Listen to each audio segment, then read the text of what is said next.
Welcome to Armchair Expert, Experts on Expert. I'm Dan Shepard, and I'm joined by Mr. Minica Mouse. Oh. We have a returning friend today. Yeah. We haven't seen him in quite a long time. No, it's been a couple years. Mm-hmm. Stephen Dubner. God, we love Stephen Dubner. He's an author and a journalist. He's the host of Freakonomics Radio and co-host of No Stupid Questions with another favorite of ours, Angela Duckworth.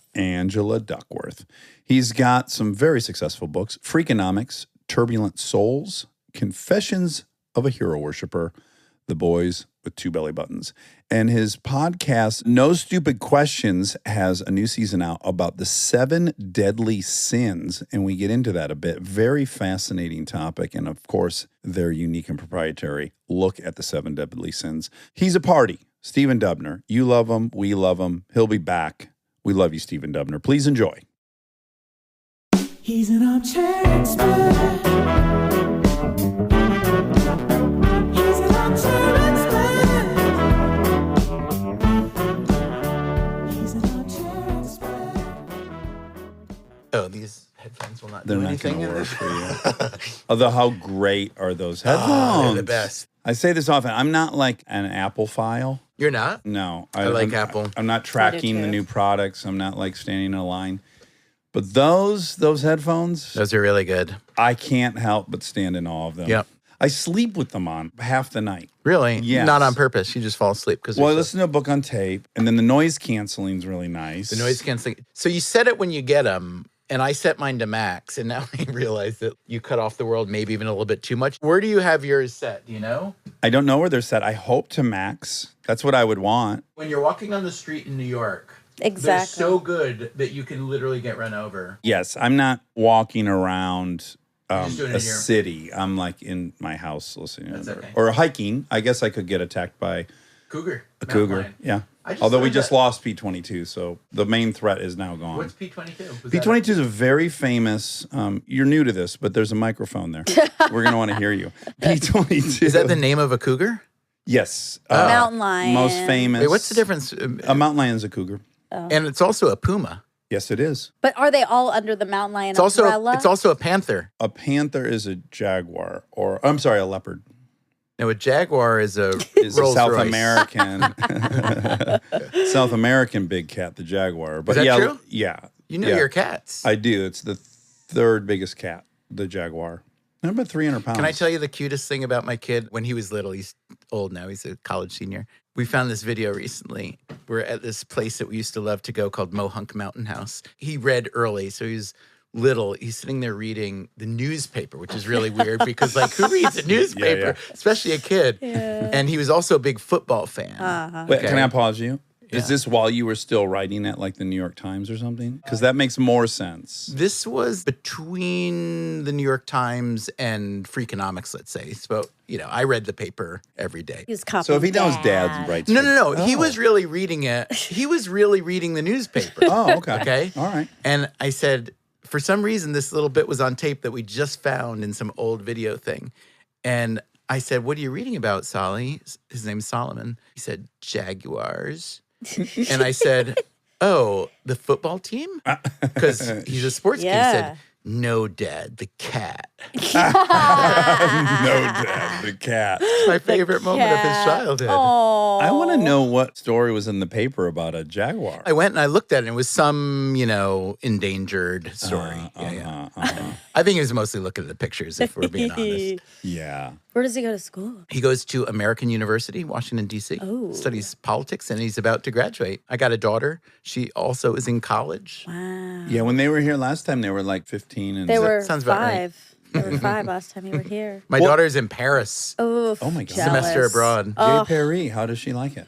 It's a big thing. She lives with a family. She is also taking her classes in French. It's tough. I Full couldn't on. go to study college in another language. No. Yeah, it's hard enough. That'd be high on my list of locations, though. As a married person, long retired, having a French girlfriend sounds like an experience I wish I had had. Wait, a married person long retired? What's that mean? Retired Fine. from the scene. From from the from scene. having As a French married girlfriend. person, comma, long retired, Yeah. comma, from the scene. Here we go. It's the fucking New York Times writer, the editor over here. You would like, you're saying, I'm E.E. Cummings. I'll fucking just talk and you'll have to extrapolate. you're saying you would like to have had French girlfriends? Why? Sounds what about fun. Well, this is solely how they're represented in films. No, actually, I have a friend too who had a couple who lived there occasionally. There's some kind of poutiness that seems You like that? attractive. Yeah, I mean, for a while. I don't want to be married to a pouty person, but like for a couple months in the summer in Paris, that sounds fun. I think the source of the poutings that they love you too much. They're so horny that they're pouting about it. I think you're projecting Yeah, on it both is. of those. Absolutely. Yeah. I think both those were projections. They love you too much and too horny. Yeah. That's well, right. again, this is a fantasy of a study abroad. How do you feel about the presentation of unavailability like that, though? That's not my style. Although you can't really say. I feel like it works for some people and it just wouldn't work for other people. But I no. love it.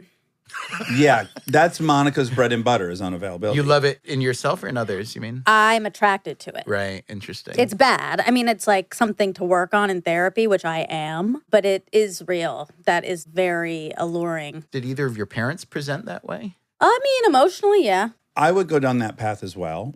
But interestingly, because we know Monica's path really well, it's not that. And I don't want to speak on your behalf, but we have a different explanation for it. Yes, my explanation is that everyone was unavailable to me for real at one point in Georgia, being a young brown Real and girl. imagined, we'll say. Real and imagined. Anyone who I was attracted to, they were not available to me. And that was one type of person. That was a white man, cute. President of the football team or whatever they say. High status for high school, middle school. And yeah, they didn't like me. So that became the pinnacle of what I deemed validating if I was going to get that. Can I add a layer with your permission? Sure.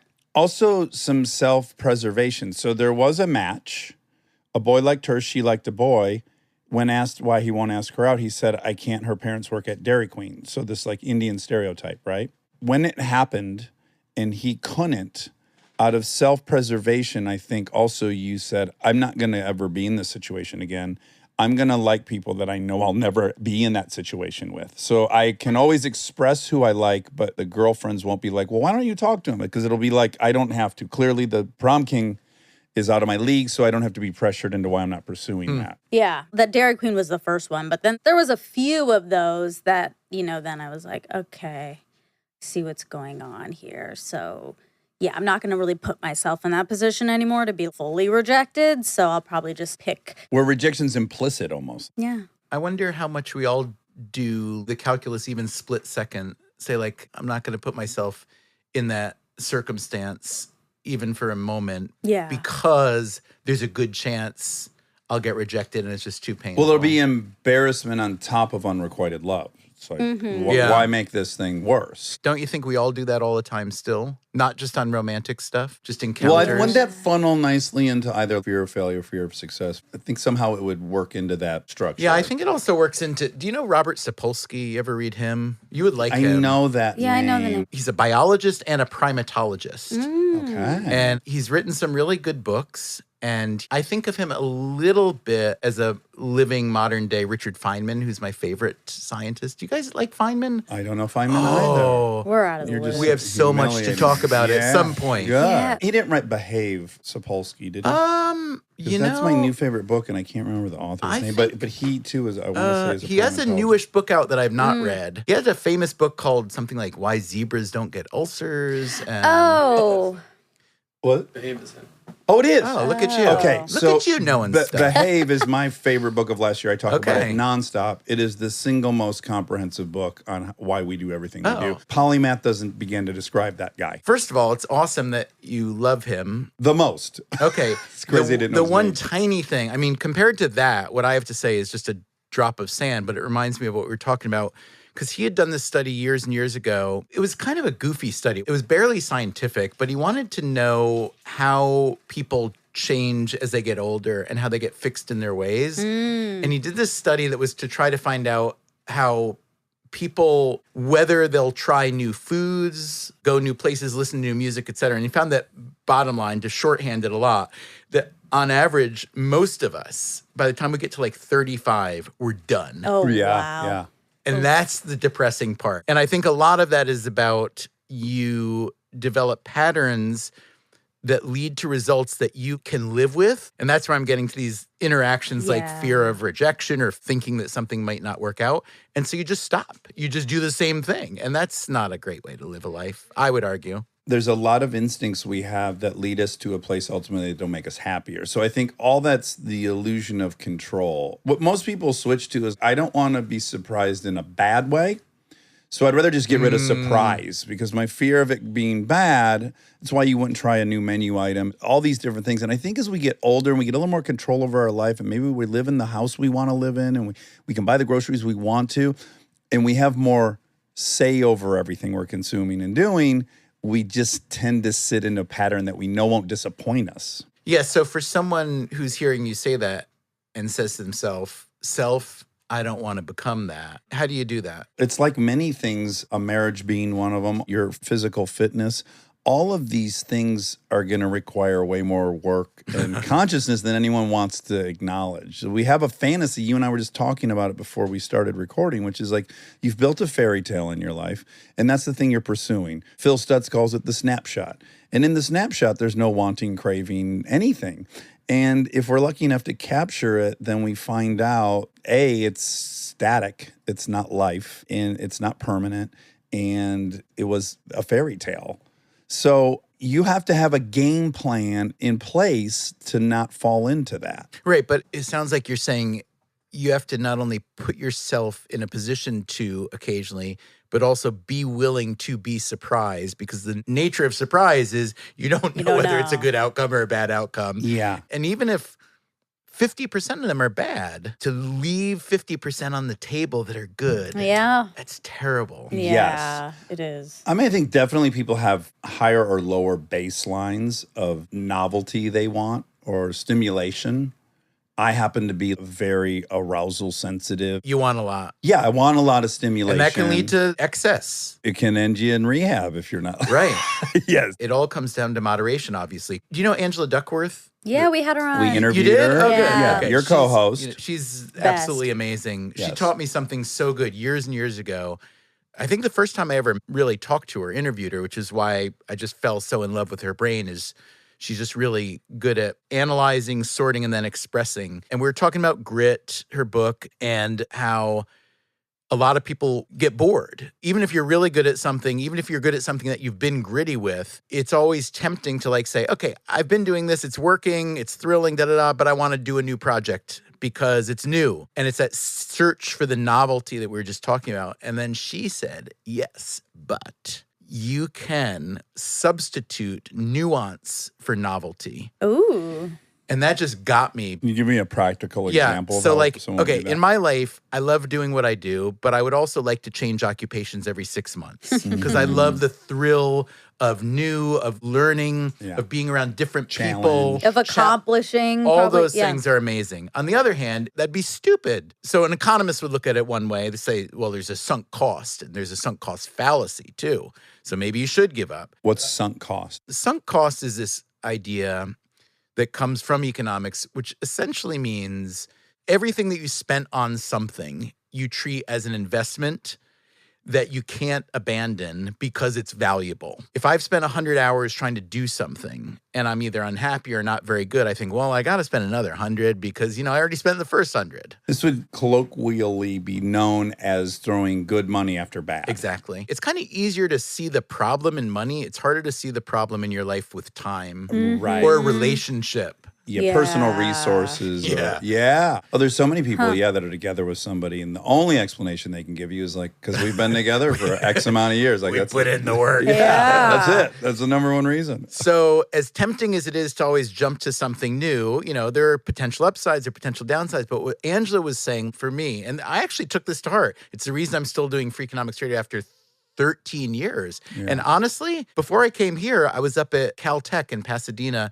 meeting with some people who knew Richard Feynman, the physicist, who is one of my all-time heroes, who was, quote, just a physicist, right? He did physics. He didn't do politics. He didn't do sports. He didn't do government. He didn't do economics. But He was, I would maintain, one of the most valuable public intellectuals in the world ever because he was so driven by wanting to know stuff that he became a model for the kind of person that I think we should all be, which is having very little reverence for tradition and institution and BS, and working really, really hard to find out stuff that's true, understanding how hard it is to find out anything that's true. And whereas most people in the world are just making stuff up and selling you their propaganda, he had an entirely different approach. And the reason I was up there and I want to make this series about Richard Feynman now for Freak Radio is because I believe the world needs that now. We need public intellectuals who will stand up to whether it's politicians, business people, and say, listen, what you're talking about is good for you. I understand that.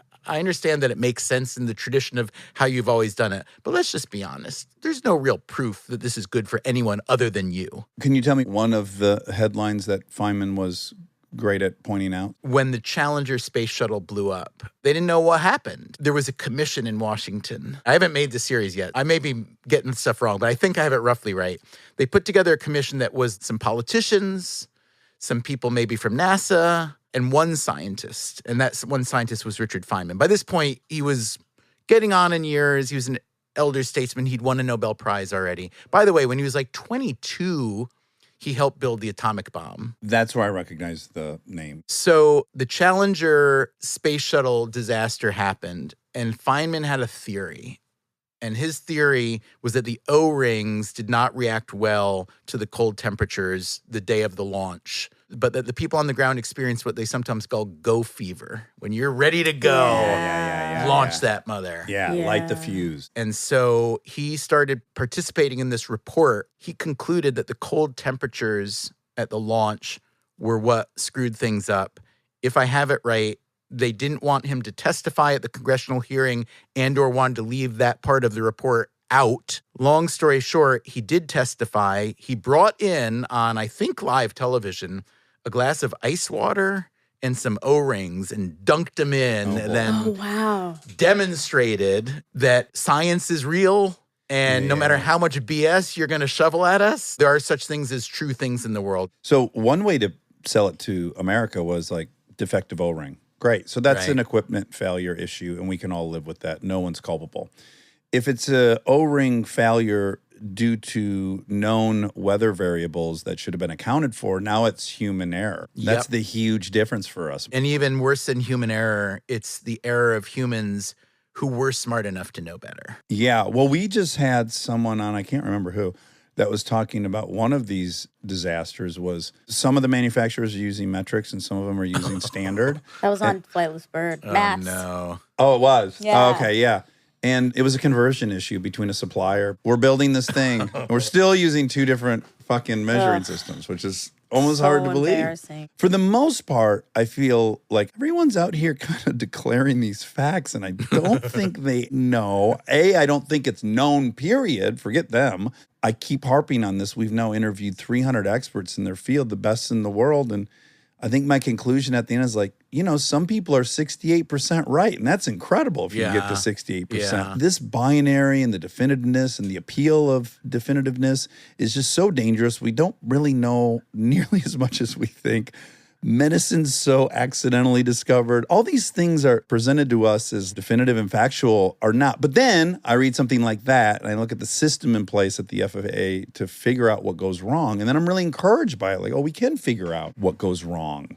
What you're saying reminds me that the smarter the person is that I talk to, the more likely they are to admit what they don't know. Mm-hmm. Like Feynman, I don't mean to keep going back to Feynman, keep but going back to him. Feynman was literally the smartest guy in any room he was ever in, and yet he was always the guy who was asking questions, often very childlike Seemingly questions. rudimentary. Yeah. In fact, I have a cheat sheet of interview questions on my computer. I do a lot of interviews of people who know a lot of stuff about things that I often don't know very much. Yeah. And my job is to represent the listener and try to gain knowledge from them. So sometimes there are like these first principle questions you want to ask. So I keep a list of ones that I think are good. And a lot of them come from Richard Feynman. Questions that he would ask in a scientific setting where he was outside of his domain. Here's a very basic one you could ask in any domain. Doesn't have to be with science.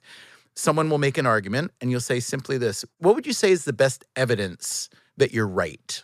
Like, give me a piece about it. Yeah. Where you'd say, like, in a given system, what is very abundant and what is very scarce? And what do you do about both those things? So he's thinking like a scientist, but he's asking questions like a kid who just wants to figure out the way the world works. Part of the problem is it takes so much work to learn a lot that you're mostly off just doing the work. You're not spouting on TV all the time. It takes a lot to know a little. And we hear way too much from people who don't know very much. And they're really good at getting attention. And that's the problem for humankind. It's the Dunning-Kruger effect. But I like that you say that you're encouraged, too, because we're still moving in the right direction. Yes. Right? But you know what it is I think that we are so impressive. Monica and I were just talking about this. Wait, Yeah. I was dropping just the two of you? No, Well, yeah. The monkeys, the bipedal monkeys are so fucking impressive. I was just saying to Monica the other day, I was driving the kids to school. We were stuck at a light on overpass over the 101. And I was just looking at the expanse of the 101 and all the buildings built on the side of it and the thousands of cars traveling. And I was like, one of the animals, could have been zebras, happened to be us. They took all this stuff that wasn't even visible. What is all this stuff? What is cement? I mean, again, I know. What is steel? What is rubber? Look at the shit the monkeys built. It's fucking overwhelming. So in some way, you're right to be very impressed with us. We're so fucking impressive. It's when you get down to how did we figure that out where the illusion starts to crumble a little bit. You know, why do we have this great medicine for prostate cancer? Well, because we were trying to fix hair loss. Well, vice versa. But, you know, half the stuff we have that works really well, no one had the theory it would work really well. It was an unintended consequence But that's okay, they because observed. that's what science is meant to be. I mean, Sure, to be but it fair. does change the lens a little bit of we're brilliant and we're stumbling into a good chunk of what we know. But you know, what you're getting at is something I've been thinking about a lot, and I don't know how to get at it in writing or radio or whatever. Although we're actually doing a series right now on airline travel. I'll give away the thesis, and maybe you'll disagree with me. Okay. There are certain people or things or institutions in society that it becomes just like not only easy to hate on, but like if you don't hate on it, you're a moron. And to me, airline travel is one of those. Like if you're not complaining about your flight while you're in the middle of it, what kind of moron are you? Some of the memes are old, airline food, and then can't check It's a a sign of bag. a hack comedian. There you go. So I'm looking at this, and then I've been watching the traffic fatality data worldwide and in New York City, and especially pedestrians, which is going That up, has to be. by the way. Yeah, with phones. And watching the airline fatalities, which just goes down and down and down and down. And so basically, if you fly in a commercial airplane in the US or many other countries, you have zero chance of dying anymore. Yeah. Okay. Yeah. If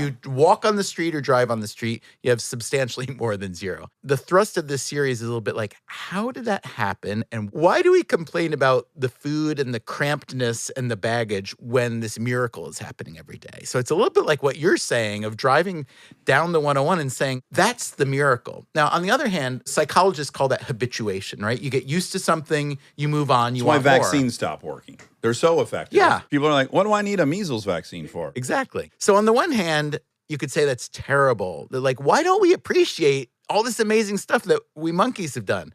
On the other hand, I think about this from like the Jewish perspective. There's this phrase called tikkun olam, which means to heal the world. And the notion is that no matter what good stuff happens, there's always going to be all kinds of suffering and broken stuff.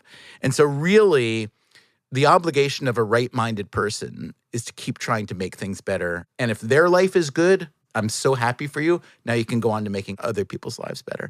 And so as much as I'm frustrated by the habituation that we take things for granted, I think it's great that we complain and get frustrated about things because that's what keeps us The all fuel. collectively wanting to make it better. That's the way at least I do the calculus in my head to sleep at night. Don't you also think part of that psychologically is just people think they can connect over negativity? I mean, we've talked about this for so long, but that's the easiest way in. Yeah, hating a mutual other is a fast track. Yeah. It's how people in high school bond. It ends quickly. There's nothing much more to say other than, yeah, the food was gross, but Yeah. you think You that's the fastest way. Back to the airline thing and the Jewish way of looking at it. To me, that immediately filters into the anthropological lens, which is we have a vestigial hardware that we can't escape, which is we're not content animals. That's why we have these cars.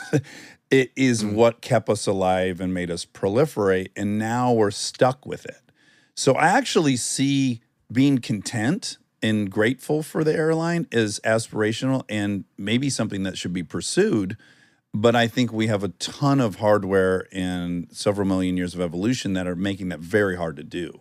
I mean, that's kind of heavy. I mean, that's Too heavy for right now? No. Do you want to do this a little later? Can I come back after lunch? That kind of gets to the essence of how happy you will allow yourself to be in your life. Because we all want to be content. We want to be satisfied. We want to be adored. But then a lot of us, the minute someone adores you, you're like, whoa, back off. Yeah. Let's be even more specific. We want to be adored by high status people as we deem them high status. Can I say, I don't love that statement. So my friend Angie Duckworth says that a lot because she's a psychologist and she knows it's true and I know I'm wrong. Yeah, it's true. But I don't embrace it. It sucks. But again, anthropological. We are a social primate. Okay, Hierarchy is absolutely everything. To be adored by the zeta male in a group means nothing. If the alpha male takes a shine to you, your rights of everything goes up. You're going to have more food, more sex. Look at all the other vestigial stuff we've outgrown. I mean, that's the whole point of civilization. Look at all the stuff that we no longer do that we consider absolutely repugnant. We don't own people anymore. Yeah. We did that for 99.9%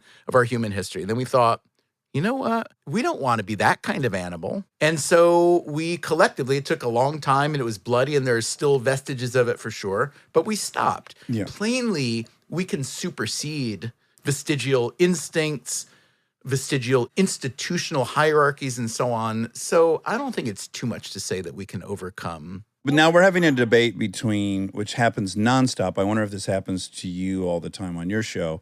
It's something I'm increasingly trying to figure out, which is, you're having arguments with people about what should be versus what is. What should be? Yes, you should feel just as flattered when the homeless person says nice suit as when the woman from Vogue tells you. Right. You should. They have equal value on planet Earth. What's her name? Anna Wintour. Anna She Wintour. deserves to be named yes, in a fashion it conversation. should make you feel just as good that the homeless guy told you that as Anna Wintour, but it doesn't.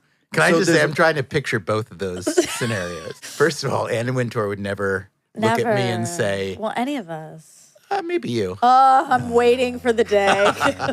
I'm just saying I don't like it. Yeah, that's all I'm right. saying. I don't like it either. And the reason I hate don't it. like it is because if you accept that it is path dependent, then there's no incentive to change. There's no possibility of a snowball effect of like, oh, I just saw that person treat a person of much lower status very well. And hey, I might give that a try too. So somebody's got to start. Yeah. Yeah, and there's plenty of examples of it. A lot of people work against that, but you got to be conscious of it. I just think you got to be honest before you can hope to transcend it. You have to first understand what you're up against. Both things have to happen, right? You have to accept it and then say, okay, but I don't want that to be true. So how will my actions defy whatever this thinking is? Well, back to what we were saying, I think a system has to be in place to counteract it. It won't happen on its own. It won't happen because you decide I want to be different. You actually have to have some kind of actionable plan to avoid that.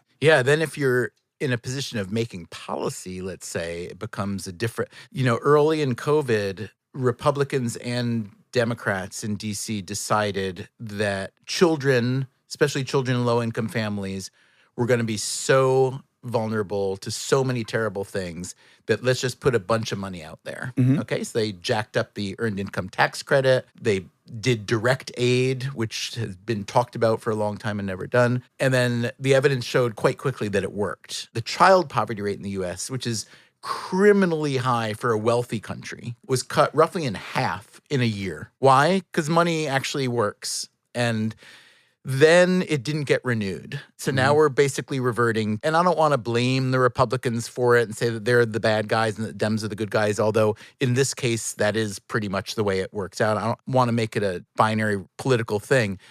But when you see a piece of evidence of something like that, and then you are somehow able to persuade yourself that, no, there's still something better to do, that's the kind of inability to change that frustrates me. And that's where I feel a little bit guilty if I accept these personal behavioral things that are vestigial and that are true and that are natural and instinctive, and you're never going to get in trouble for following them, right? That's the thing. People understand, but you know what? At a certain point, it's like the after-school movie where like the new kid comes to the school and everybody's ignoring him. And then finally, the one nice kid goes over and says, "Hey, do you want to come camping with us?" Somebody's got to do that. Okay, but I gotta, and this is not even the side of the aisle I'm on, but I'm gonna be forced to at least challenge that a little bit, which is there's no doubt it worked. The data shows it works. Great. The result of which, the huge infusion of the $2.5 trillion or whatever the total number was, caused dramatic inflation. So now we've had to jack up fucking interest rates to 7%. People can't buy homes. People are laying off hundreds and hundreds of thousands. It'll be up in the millions. We're going to have a forced recession as a result of it. Suffering will return. So I think the counter argument would be, well, it's not that we turned it off because it didn't work. It's that when we turn it on, we're going to deal with shit downriver that is just as bad and tanks the economy just as much. And I think that's a fair criticism of it. I take your argument. I would say, first of all, it's looking less and less like that forced recession is really going to happen, for one, just because the economy is complicated and all the predictions in the last 12 months have not yet panned out. So it may, but it may not. Well, inflation's in it. Let's stick to the thing we know about. Absolutely. But I will say this. If you're going to say, if there's one population of human that you think probably deserves the benefit of the doubt and the financial doubt, it's kids. And the reason is they have no choice, no control. They didn't ask to be here. And by the way, one reason they don't have any leverage is because they don't vote. Thank God my kids would elect like a Paw Patrol member. What was that ship they were naming Bodie McBoatface? Remember that? There's some new ship from the, I don't know, Sierra, I don't know, somebody. But they did a public vote, and that's what it came out. Bodie McBoatface. Stay tuned for more Armchair Expert, if you dare.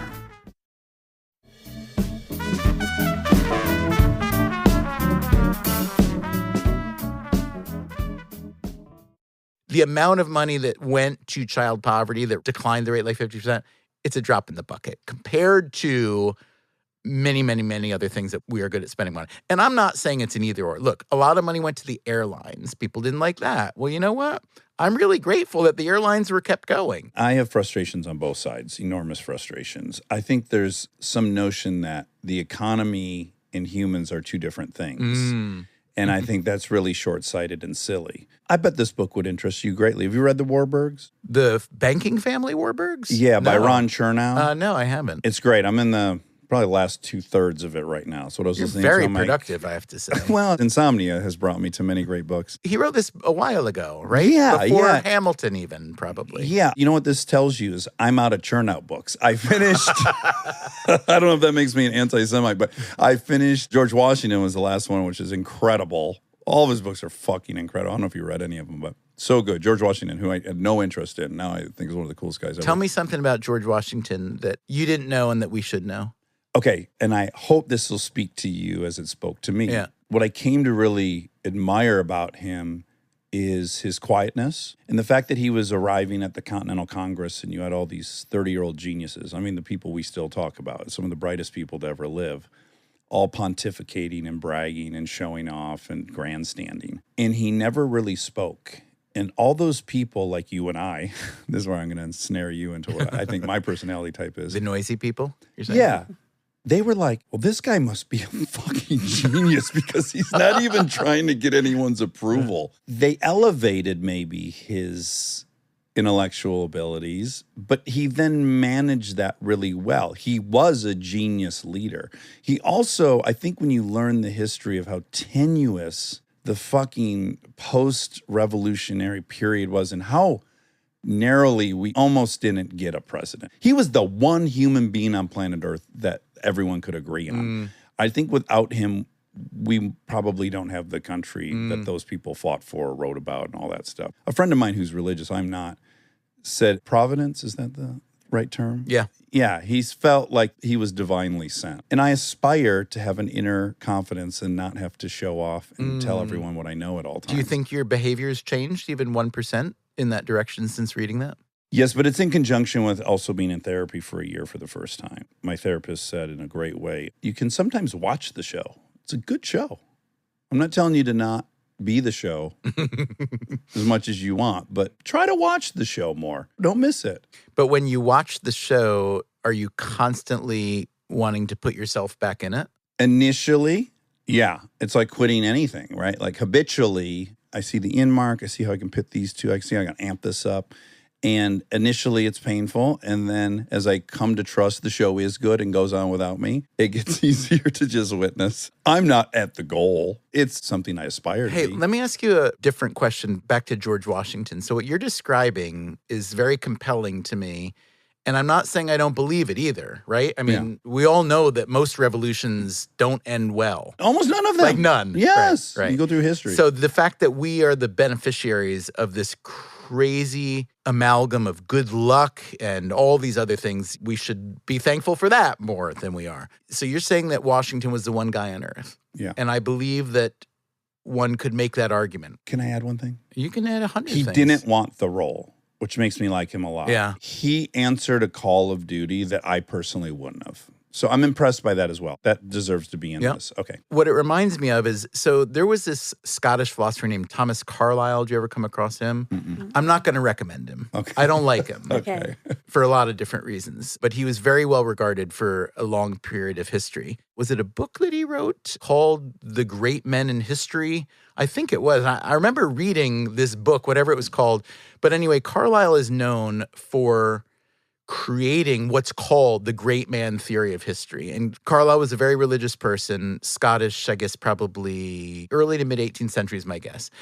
And he had the view that every few generations or so on, there came along a man, and yes, they were all men at the time, who was ordained by God and Providence to come in and save our shit. I think there was Jesus in there. I think maybe Moses. Muhammad, I know he wrote about, and on and on. Charlemagne. Probably, I'm sure if he'd lived long enough, Hitler would have been his guy. No joke. Hitler had the kind of temperament of like, y'all clear out of the way. Let me take care of the mess now. I read that book when I was working on a book of my own about hero worship. I was writing a book years ago about my childhood football hero. I never met him. So it was right after my dad had died, and I had this childhood football hero named Franco Harris, who died recently. He's played for the Pittsburgh Steelers for many years, Hall of Fame. And I was trying to sort out why it is that we have heroes, essentially. And I think there's a lot of upside, and then there's potentially some downside. The downside to me being that you abdicate some responsibility.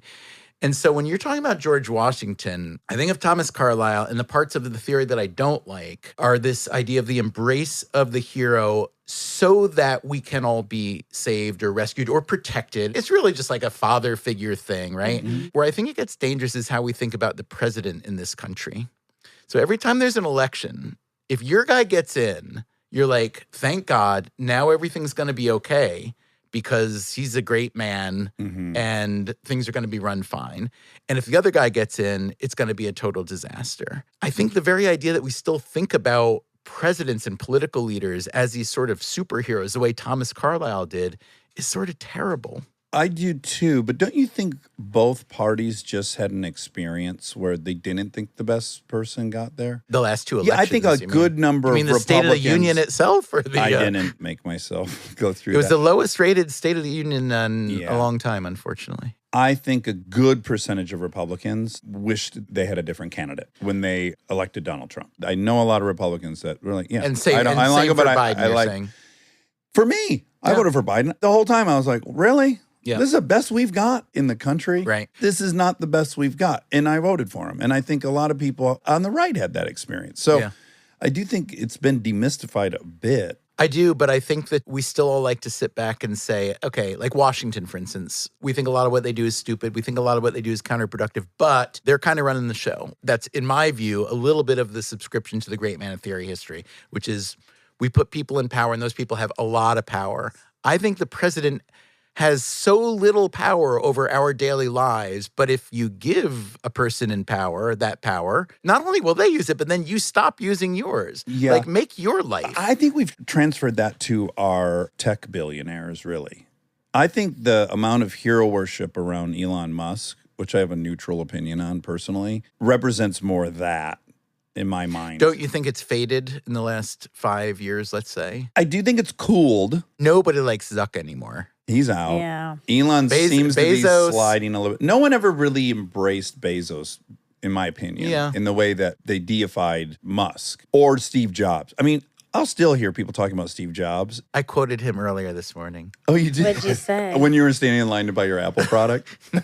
No, it was that line he said that I thought was really good. I was talking to someone who runs a media company, and he's trying to pivot and figure out how to make themselves more relevant than they are at the moment. And Steve Jobs famously says, you can't ask people what they want. They don't know what they want.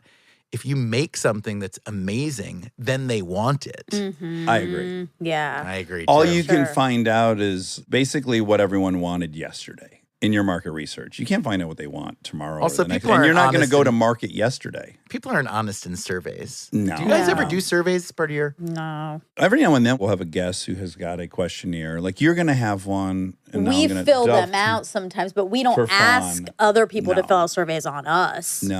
I mean, the Probably- comment section is kind of that these days, I guess. I think I'm stuck in a writer-director paradigm, which is I can't begin to make a movie I think you're going to like. My only shot in the world is to make the one I want to see and pray other people want to see it. Right. I just don't know how to reverse engineer one everyone's going to like.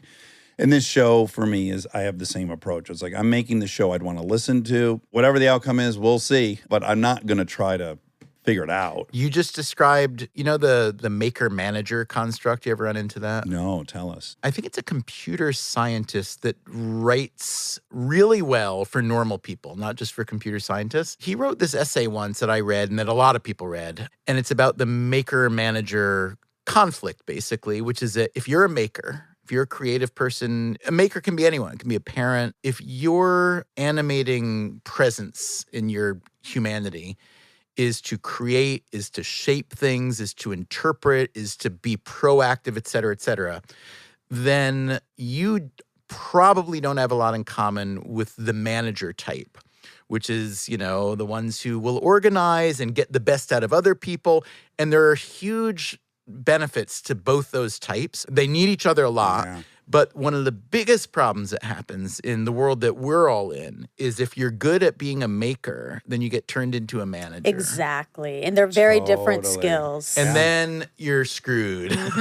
Well, a director has that paradox because a director has to be a creative visionary, yet has to be a general of a 100-person battalion. Ultimately, they have to set everyone off in a direction every day. And those two things are often not It in happens the same a lot person. in any creative endeavor. It's exactly that. Then you start having people under you. It's just a much different thing. The reason that I know that it came from this guy who's a computer scientist is one of the few realms of life that's dealt with this problem well is computer science and software engineering. So the standard progression is if you're a really good programmer, you get promoted into management. And then you don't get to program anymore, and then you're a shitty manager. Yeah. So what they've done in that field and in a few other places is create a third track, which is IC. What's IC? Independent creator, independent contractor, whatever. But it's basically like saying, we're going to find a way to keep promoting you and paying you more and making you more senior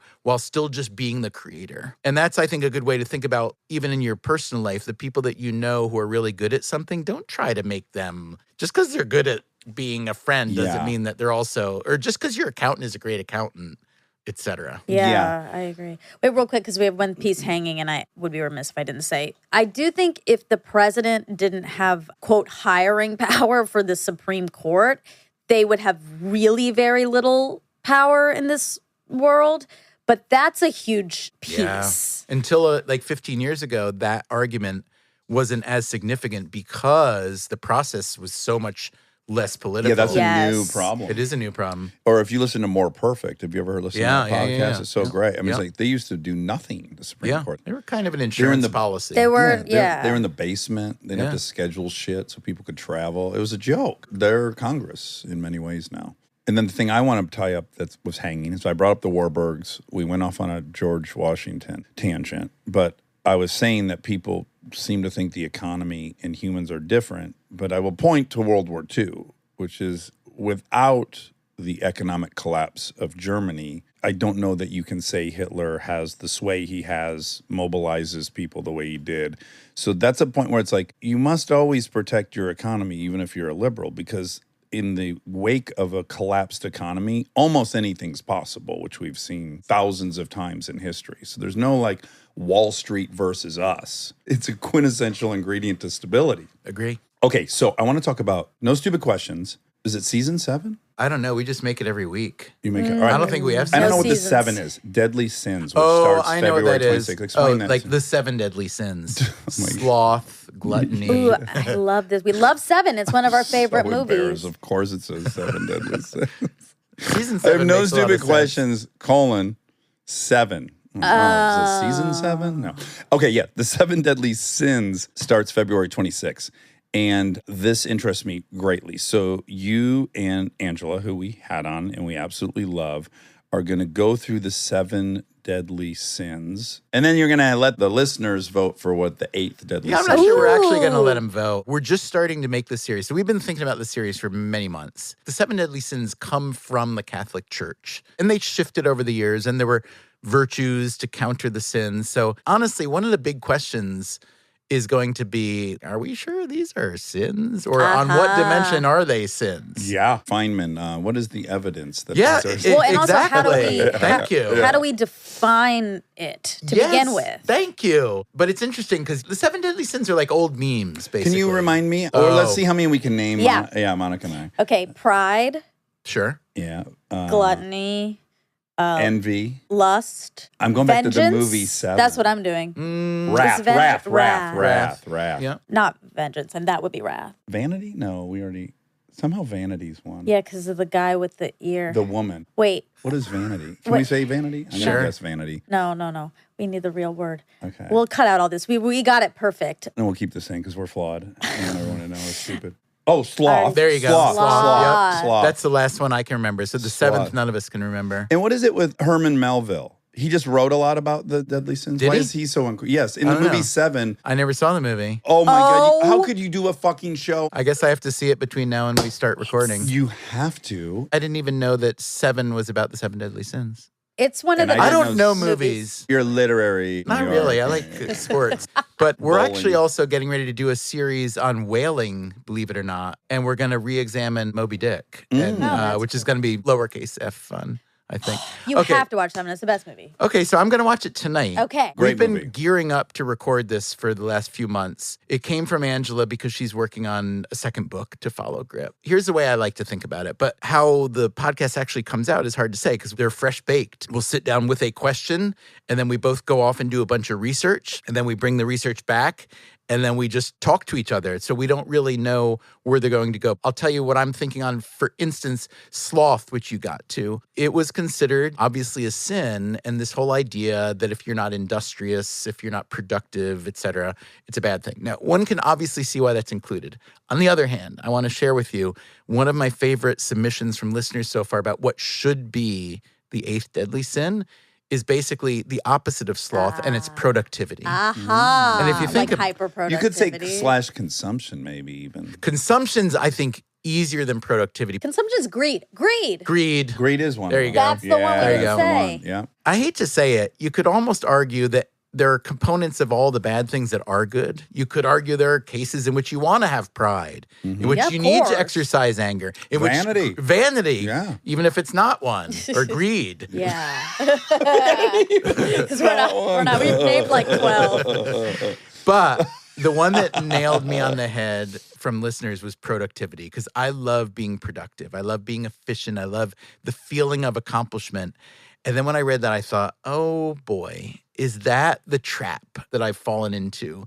Believing what all the smart people around me have been saying for 20 years, that there's nothing negative essentially about productivity. And I think that's something that I'm going to spend some time examining over the next couple of weeks. That output equals success or happiness or whatever. Yeah. Well, no, I think it was pitched in definitely the Protestant way as it was ethically incumbent. I think Mormons really embrace this as well. I think industriousness as a virtue is key to several Christian offshoots. It is. And I have many Mormon friends whose attitude toward that I love. The Protestant work ethic, the notion I love. It's also been shown empirically by researchers to be actually good for society, the Protestant work ethic. So I'm not anti-productive. I'm not anti-industrious at all.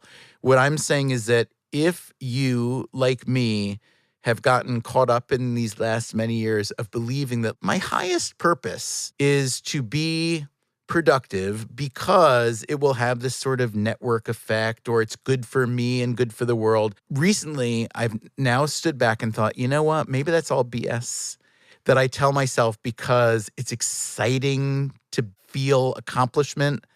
But don't persuade yourself that you're changing or fixing the world. The other thing is it's contagious. Because like Angie and I, we try not to brag, but we brag to each other. About how much you're doing. Yeah. It is contagious because then you feel like you have to keep up.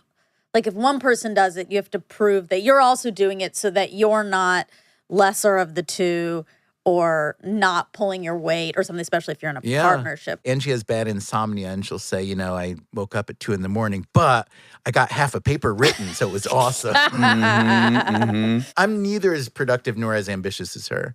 Well, so part of the she's reason you great. guys are doing 7 Deadly Sins is that her new book she has is looking at self-control based on the research conducted with psychologist Eli Tsukiyama on individuals who seem to exhibit incredible self-discipline in certain areas of life, but totally blow it up in others. Now, this is a sweet spot for me. I mean, truly. Sweet spot for you personally. Of interest. Yeah. Especially the way addiction has been framed historically. Not anymore. People get it now. But for years in the 50s when you had alcoholics littering the streets and people were like, well, that's someone with bad willpower. That's someone without integrity. I always was like, I'm fucking crushing UCLA. I'm making it through the groundlings. The fact that I don't have willpower or that I don't have self-control, let's measure each other against that. But no, you put alcohol in my body and you won't see me for 3 days. That's so curious to me. I think that's fascinating. What a great book I want to read. It is weird to have that inconsistency. I almost compare it to dyslexia, right? So to be labeled dyslexic at UCLA, you got to go through like 10 weeks of testing. They're not doling it out willy-nilly and letting people use a spell check for the test, you know. They're looking for a baseline of intelligence with a huge valley in one area. That's how you're seeing a learning disability. It's like you have this pretty standard level of intelligence and then nothing in this pocket. And I would say for the addictive person, it's often like that. It's like, no, I have this kind of exemplary willpower in all these areas of my life.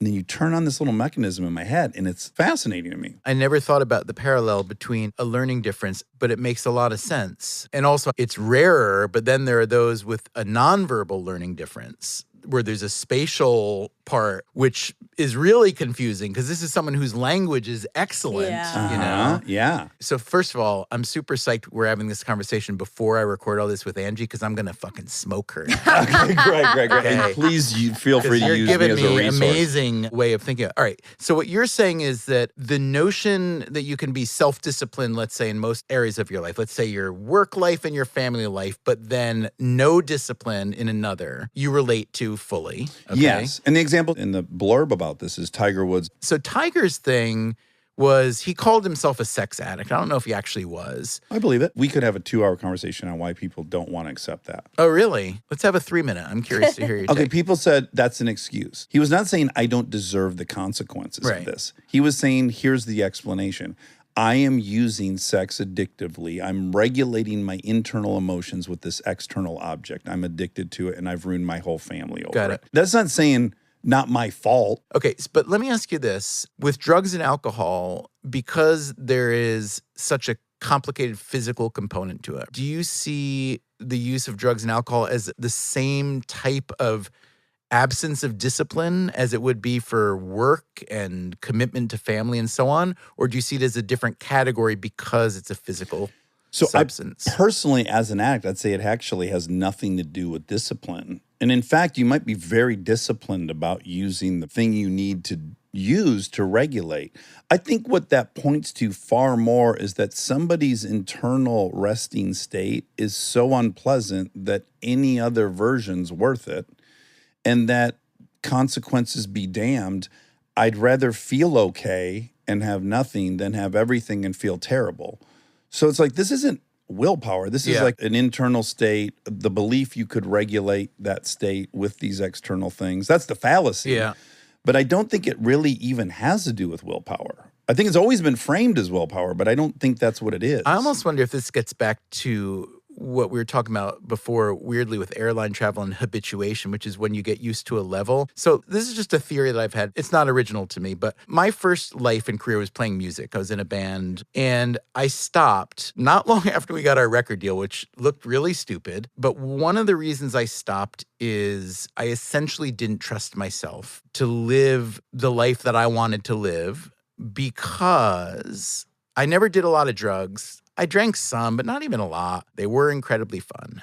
And when you're in an environment then, when they're available and free, by the way, Accessibility is right? huge, Accessibility.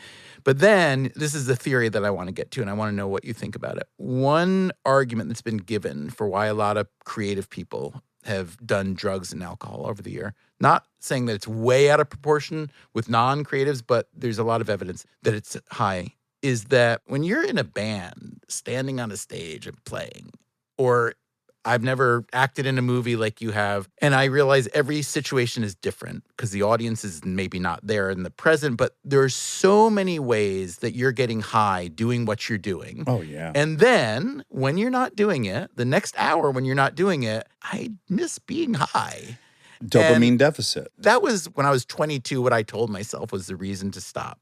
But it always felt like a childish explanation. And really, I thought, well, maybe I just thought we wouldn't make it. Maybe it was a fear of failure or whatever. Yeah, right. So you tell me, I want to know what you have to say about that. Well, first, there are many roads to addiction, but I'll just use two. I think there are people that are hardcore born to be addicts. And then I think there's people that are in the perfect situation with the right accessibility and the right environment and the peer pressure and the power of your social group.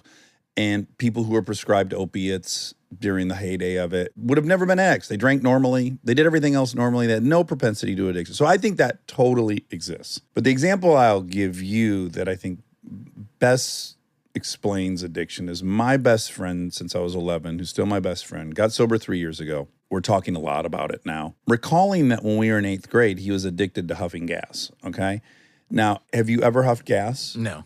It's the worst high. It's worse than what you feel normally. And what I really glean from that is, God, his resting state in his environment with the fucking abusive animal stepdad, that the gas high was preferable. That tells me everything. Just that one thing, I'm like, fuck, man, that poor kid, that's how he felt. And so that's what I think addiction is. And I don't think you probably were having to use something just to keep yourself from committing suicide. I don't think that was the version you might have succumbed to. No. But then I go back to what we were talking about before of whether that's in any way reflective of a lack of discipline. Exactly. I don't think it is. I think it's somebody who found a medicine, as flawed as it was, that kept him semi-functional for some period. So then if you want to take a step back and say, let's look at not only your friend, but multiply that by 8 billion people. And like a lot of people suffer all the time. And you don't want to have to treat them all with drugs so that their resting state is manageable, palatable. What does that make you think of in terms of societal choices, societal changes? Do you have any thoughts? Yeah, big time. So that option's untenable. It's diminished returns. It's a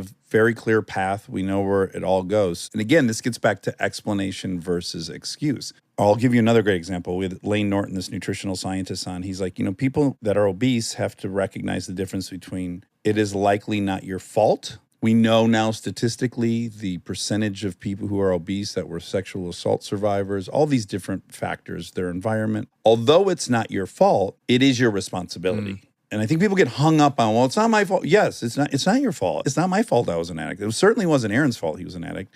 But unfortunately, it is his responsibility. He's the only one that's going to come in and intervene. It's no one else's responsibility. Yes, we have all these people who are justifiably addicts, but we, of course, must figure out the thing that would raise their internal well-being enough that the altered state isn't preferable. And there's a lot of ways to do that. I have a system, right? I think exercise is something everyone has to do. It has to be seen as like eating.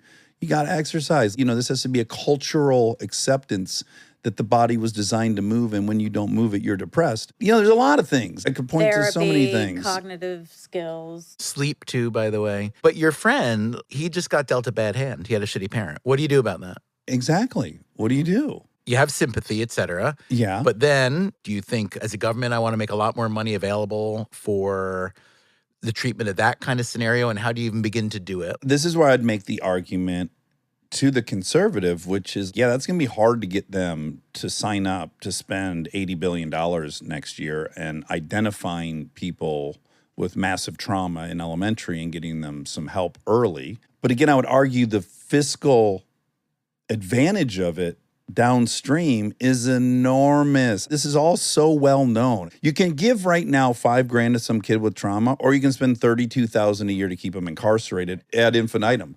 What do you want to do financially? Like, that's what frustrates me in this left-right bullshit. It's like so many of these things that the left would love to do, the right should be embracing because it's actually much, much cheaper in the long run. Mitt Romney was a big proponent of aid to children. Now, partly that's because he also wants to incentivize bigger families. But you know what? That's his thing. Fine. Sure, Yeah. go crazy, Mitt. Yeah. Have a football team. He has like 195 million grandchildren my alone. God. Yeah. Very fertile man. He is a virile He is man. virile. Real quick, what would you say is the 8th deadly sin? I find that so interesting. I think it's judgment. I like that. And it's tied to hypocrisy, I'll say. Yeah. I just think You judgment, said hypocrisy or hypocrisy? hypocrisy. Just want to make sure. Yeah, hypocrisy. You know what other word I always fuck up is apocryphal. That's a tough one. That one's Yeah, tricky. I want to say hypocryphal, but it's apocryphal. Do you have a list of all the words that you said wrong for many years? It would be too long. Monica's half I her have a her job. efforts are pointing out how many words I'm saying incorrectly. Like, Well, for your own good. Yeah. not give me to a be for mean. instance. Oh, geez, where would we start? What's the one that we... Vietnamese? Oh, I mean, Can't that, say it. Vietnamese. That's what it is. Yeah. Substantive. But what is it? Philadelphia? Philadelphia. You just said that beautifully. Oh, thank you. It caught you off guard. Substantive? Yeah, we can't say that. Main one. It's a tough How one. did you know No, that? she just said it. Oh, She you just said it. Oh my God! I was like, how did he guess that? I'm in your brain, Dax. That's the one that we. It's hard for me practiced. too. I can't. Thank That you. was hard. Yeah. You know, so one thing you could say is that when you mispronounce words, it's the sign of you're a good reader. Like, you know all these words, you don't know how they come out, right? True. Yeah. Or it could just be a sign of whatever. Stay tuned for more Armchair Expert, if you dare.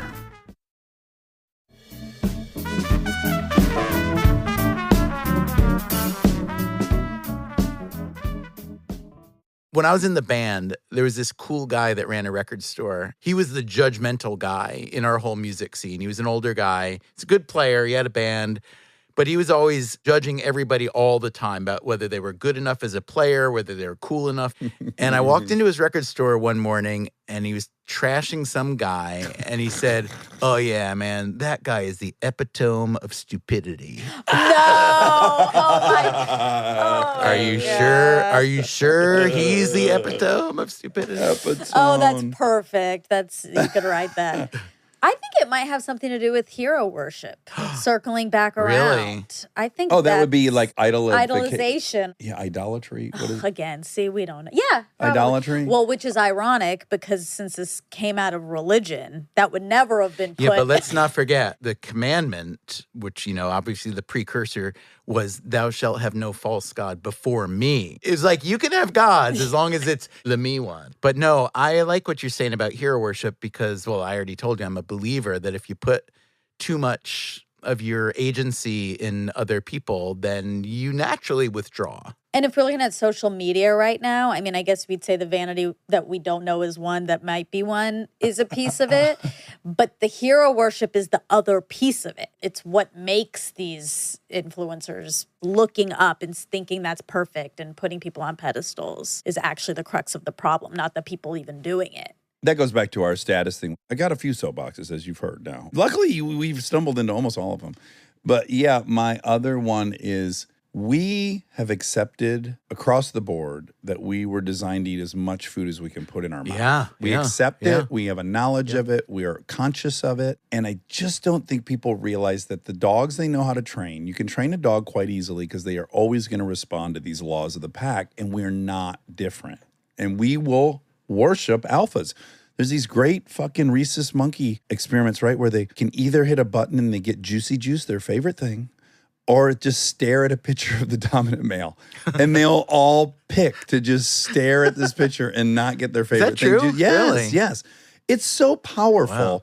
And I think we all need to just have this corrective factor at all times of, I'm a fucking primate. I'm probably worshiping this person. I probably want them to lead me. One prescription that smart people would say, especially smart religious people or good people, you don't have to be religious to be good plainly, and a lot of religious people aren't good, and there are a lot of other ways to be good, but there is the argument that whenever you're feeling insecure, anything, any of these bad things, comparing yourself to other people, feeling like you're getting entrapped by something or someone that you know is not good for you, that the best way out of it is not just to look within yourself, but just to go do stuff for other people. Simple as that. And it almost doesn't matter what it is. Now, maybe that's got the diminishing returns of the other stuff. I don't know. I haven't done enough good stuff for people to know if it wears off. What do you think of that? It's a primary tenet of AA, of which I'm a member. Service. So service, sponsoring somebody, and with the admitted truth that it's a selfish act.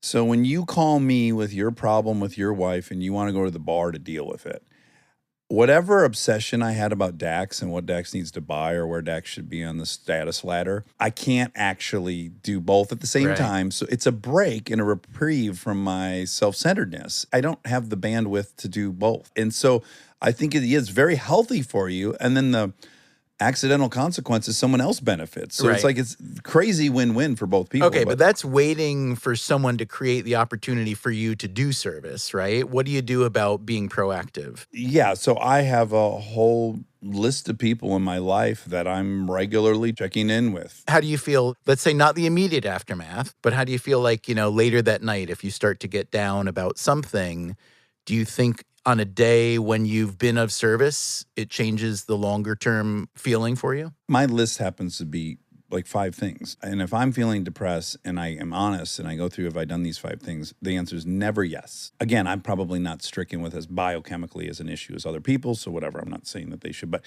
yeah, if I journaled in the morning, if I meditated, if I worked out, if I was of service to somebody else and I ate right, odds are I'm fine. Gotcha. Have you ever been just in the goddamn dumps and you like force yourself to take a 1-hour walk? Yeah, this morning. There you go. Do you tend to be melancholy in the morning versus in the evening? No. It was weird because I'm traveling, so I'm out of my routine. I was also sick recently. When you're sick, you can't even imagine what it's like to feel healthy. Yeah. And then I only got well about 3 days ago, and I was so grateful to just like have my limbs feel normal and everything. And then this morning, I didn't feel grateful anymore. And I had to kind of kick myself. My dad had a lot of depression and a lot of physical health issues. He got involved in this program. His name, I can't remember now. It wasn't big then, and it's even smaller now. But it was essentially a sort of cognitive behavioral therapy before we had that title. My first book was about my family, including my dad, who died when I was young. So I was recreating his life. So I was finding all these books he read, these journals he kept, and so on. Well, specifically, right? Mom and dad had converted from Judaism to Catholicism. You only had mom's version of why dad had converted. As it turns out, I learned his whole story of his conversion, but what was even more interesting for me was the story of his life, because I didn't know it, and why he died at 57 of physical stuff, but also, like I said, a lot of really difficult mental health things. And this movement that he was involved in, I remember the name of the psychiatrist or psychologist who ran it, named Abraham Lowe out of Chicago. It was a lot like AA, actually, in that it was very democratized. It was decentralized. You would go to local chapters and meetings. But I think for him, it was incredibly helpful. And the first step at the top of every list when you were deep in a place was move your muscles, period. Didn't matter what. Laundry, wash dishes. So we've known this, Yes. right? Yes. Yeah. What's your list? Do you have a list? I use that a lot. So I don't like the phone very much. I love email. I spend a lot of time by myself and I like it that way. That's why I became a writer. But the first thing I do is pick up the phone and just call somebody, anybody, and not asking for, hey, I'm down, talk me through what's going on with you, Yeah. anything I can do. I do try to say, I know your mom's been sick. How's that going? Just reach out like that. I feel like it puts me at the other end of the telescope, if you know what I mean. Yeah. I've been yeah. looking at me, Uh-huh. change the perspective. Did you read The Broken Ladder by chance? It's about income inequality. Keith Payne. Keith? No, Good job. Monica. Thank fuck. you. Thank you. You have been slam dunking the names lately. Thanks. It's so impressive. Fuck, am I envious? I would have said jealous, but I wanted it to be a deadly Ding, sin. ding, ding. If you admit your sin, is it still a sin? Great Or question. has it been absolved? I mean, I used to be an altar boy, so I could. Yeah. You could. I Go could wash us absolve up. you. Yeah. Absolutely. Do altar boys do a lot of absolving? Very little. Okay. Once in a while, if the priest is, incapacitated. In the bathroom. I'll sneak into the confessional there. Give me 10 Hail Marys and 50 push-ups. It'll be fine. Oh, well, push-ups are involved. I like this church. Anyways, a book about income inequality. You know all this shit. You're so immersed in the social sciences. But what's really interesting is that feeling poor in relation to neighbors versus being objectively poor, and everyone's poor, has a worse outcome. Educational attainment, early death, all this stuff, right? Just feeling poor is the most powerful thing. I almost brought this book up when you're talking about airplanes. I am curious how much the airplane experience would be hated if there were no classes. Yeah. Like, why do you think the seat sucks? Well, it's because you just walked by better seats. Right. If you hadn't walked by better seats, would you hate the seats Hey, so you remember much? when JetBlue first happened and everybody was like, oh my God, this is the best airline ever? There was not even extra legroom then. Yeah, it was just all equal. Get on the bus, man. Let's go to where we're going. Yeah, so there are cultures who, by nature, down compare. In a capitalist society, we're the ultimate up comparers. And we feel terrible in the wake of having compared ourselves to someone higher than us. So I do wonder, could you have capitalism and a real hardcore agenda in public schools to teach down comparing? I don't think so. If we're being honest, a big component of capitalism is selling. A big component of selling is advertising. A big component of advertising is showing people happier than you, Exactly, yeah. I mean, there was that study done years and years ago. It was just a survey, so it's hard to say how believable, but they basically asked people, would you rather have a job where you're making $50,000 and everyone else around you is making 47, or where you're earning 52 and everyone around you is earning 55? Wow. God, Now, yeah. again, this is not real evidence. It's a survey. But even in a survey, people said, yeah, give me the 50. In other words, people are willing to give up 2,000 theoretical dollars just to be better than the other people. I would add, too, our guest that came out today is Tess Wilkinson Ryan, and her whole book is about the sucker narrative and how powerful the sucker narrative. So that would even be explained by like, well, I'd be a sucker if everyone was making more than me. Absolutely. Yeah, forget that objectively you'd have more money. You'd be a sucker. I'll pay anything to not be a sucker. I'll pay you $50,000. Yeah. There was something my mom used to say that the older I get, the more awesome I think it is. And this is when you ask if I have a list. I don't have a formal list, but I have things that I say to myself a lot. Mm-hmm. And this is one of them. I looked it up years later, and it was from literature. I don't know when she read it. But her saying was, enough is as good as a feast. And when I was a kid, she would say that. I was like, shut up, Mom, I want more. Like, no, everybody else has new sneakers. I made the basketball team. Can I get the Converse now? Yeah, No. We're still going to get you the Kmart, whatever, right? The Tom McCann. But as it turns out, enough is as good as a feast is, I think, an incredibly powerful, useful idea of thinking about the world. Don't be greedy. That is a sin. Yeah, I think there's a Swedish word that everyone knows. Schmorschenhenkel. Is that what it is? No, I just made that up. But yeah, it's Whoa. Will Ferrell's talking about it. It's like a cultural edict. He's not Swedish, is he? He lives in Sweden half the He year. does? Yeah, he married a Swedish loves woman. it Lucky there. guy. He's very Swedish. And his favorite thing is they have a saying that everyone knows, and it's like just the right amount. I'm seeing a Swedish friend right after this, and they're like that, the LA Swedes. So it's a little different. But they also do have that kind of democratic, like in the summer, everybody goes to their wooden cabins and they're just, eating their stinky fish and everything's cool. Can I just say this, though? America's also awesome. I agree. Let's not forget. Fuck yes. I fuck agree. Yes. Every time you're pointing out the flaws of capitalism, you see that we brought to market 3 of the best vaccines in 2 seconds, and you go, no, that's why you have it. You Yeah. know, there's so many bigger ticket items that I still want this system, which is not to say it couldn't be improved a little bit. But yes, there's no place I go, even if I like it for a couple weeks, I'm like, no.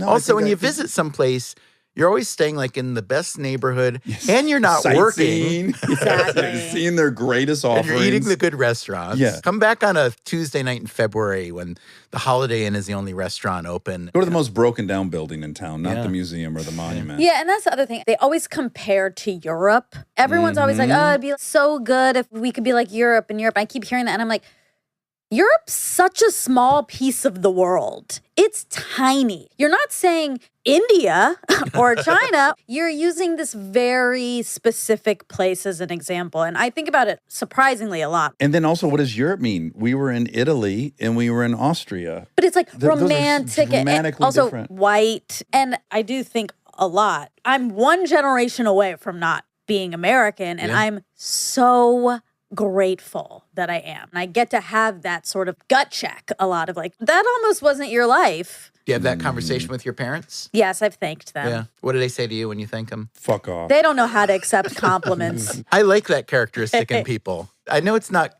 a good thing necessarily, but I think it betrays a real humility and, you know. It does, but it's also like too vulnerable and emotional. I hear you. Look, they're your parents, but I can love them. Okay, great. Go ahead. Same. They're very lovable. I'm always on the outside going like, oh, God bless these people. This is great. I love talking to you. I'm so glad you came back. And before you go, and we might cut this out because this might be too dicey, but it has occurred to me, I think you're the only person I can ask about this, or at least the only person I've felt inclined to ask about this. It's a tricky one. Is it a Jewish thing? Is it a golf It's thing? involved Is it in a there. Jewish golf thing? It's a Golfing with Jews. It's a book I want to pitch. Like Golfing with Dorf Great. or whatever that old series was. But it is about Judaism a bit and Catholicism. Okay. This is what it appears to me, and I'm not immersed in any one of these religions. But from the outside, I feel like if you plotted how literal the practitioners of religions are to the text, it appears to me that Jewish folks are the least literal, and then Christians are in the middle, and Muslims are the most literal of the three. And if that is the case, if my observation, my anecdotal observation is accurate, it seems quite evident that this is a time thing. It's like, well, one's Like the longer you're one's around. 4,000 years old, one is 2,000 years old, and one is 1,400 years old. And as you get further from the text, it gets less and less literal. I told you last time I was interviewing you, forced at gunpoint to join one of the three, I'm going to join Judaism. I think mostly just because it's really become more about the traditions for many of the folks I know than it is about the literal creation in 7 days by this guy. Do you think there's any credence to that observation? I see why you say it. It makes sense on certain dimensions. But first of all, this is an empirical question, as my scientist friends like to say. We could actually measure this to some degree. I have a feeling that if you measured it, you would be shocked at how similar the three groups are, honestly. Yeah. And the reason I say that is because in Judaism, there is a huge branch of fundamentalism. Oh, God, yeah. If you don't live in that world, however, you only see it flash across the TV screen once in a while in B'nai Barak, this If I neighborhood. take Fairfax to the 10. Okay. The amount of literalism in that community is still, let's call it 100%. The Christian world is, I would say, more diverse than the Jewish world, not because it's more diverse, but because it's bigger. So the numbers are so much bigger. Also, way more factions. They can have a lot more factions because there are a lot more Christians than there are Jews, and there are a lot more Muslims than Jews. I think with Islam as well, it's very easy to see the noisy part of the spectrum, Yes. which is the people who seem literalist and unloving, because that is such a bad combination when it turns into something powerful. When it foments. Yeah, but I mean, if we want to look at it statistically, the vast majority of Muslims and Christians and Jews are way more just human than they are Muslim, Yeah. Christian, and Jewish. By the way, we've been around 5,800 years roughly, not 4. You only gave us 4, so Okay. you owe me 1,800 years at some point. Yeah, 3000 BC. I fucked that up. I like the theory because it's a smart theory, which is that if you have a sacred text or group of sacred texts, the longer they've been around, the more you kind of learn to imbue them rather than like, let me go back to the rule book and see what it says. And as much as I want to side with your argument and say, yeah, Jews, we're people of the book. We Chill. read the book and then we kind of help interpret law and medicine and things like that.